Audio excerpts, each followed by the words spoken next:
ये कहानी एक छोटे से गांव शिवपुर की है। ये गांव अपनी शांति और मेहनती लोगों के लिए जाना जाता था, पर समय के साथ पुरानी सोच और नए विचारों में टकराव होता था। इस गांव में दो मुख्य लोग रहते थे।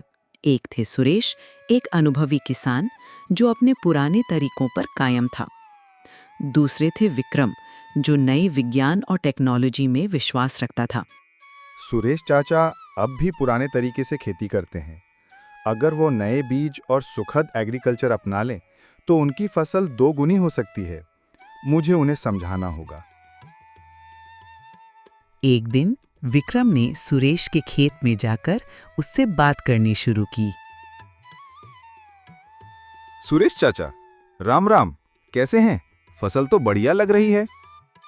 हाँ बेटे, परिवार की दुआओं और मेहनत का असर है। बस इस बार भी ठीक दाम मिल जाए। मैं आपको कुछ नए तरीके बताने आया हूँ। शहर में एक कृषि विज्ञान केंद्र है। वहाँ नए प्रकार के बीज मिलते हैं जो कम पानी में भी अच्छी फसल देते हैं। अरे बेटा, हमारे बाप दादा के तरीके ठीक हैं। नए एक्सपेरिमेंट से तो बस नुकसान ही होगा। लेकिन विक्रम ने हारना नहीं माना। उसने छोटा सा एक प्लॉट लेकर नए तरीके से फसल उगाई। सुरेश ने उसे तकलीफ से देखा। एक दिन ऐसे ही, सुरेश भाई, देखो विक्रम के नए तरीके।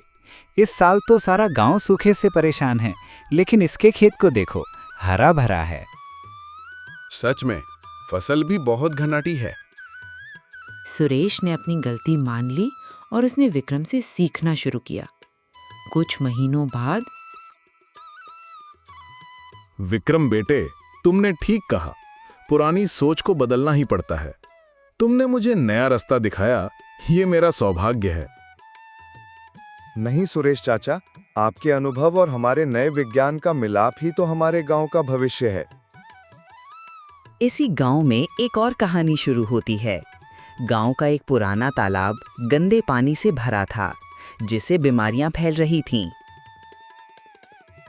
माँ, इस गंदे पानी से तो बच्चे बीमार पड़ रहे हैं। कुछ तो करना होगा। बेटा, पर गांव वालों को समझना होगा। सबको मिलकर काम करना होगा।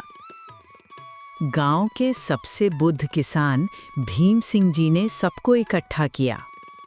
गांव वालों, हम अपने पुराने तालाब को टेक्नोलॉजी की मदद से साफ कर सकते हैं। विक्रम शहर से एक जल शुद्धिकरण यंत्र लाएगा। अगले दिन पूरा गांव मिलकर काम करने लगा।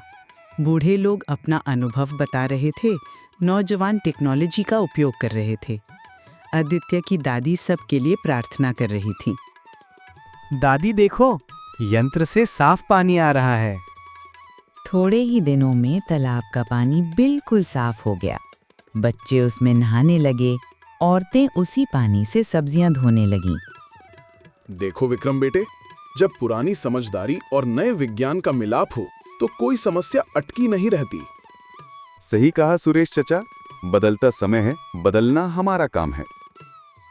और इस तरह शिवपुर गांव ने न सिर्फ नए विचारों को अपनाया, बल्कि ये भी सीखा कि पुरानी परंपरा और नए विज्ञान का संगम ही सच्ची प्रगति की कुंजी है।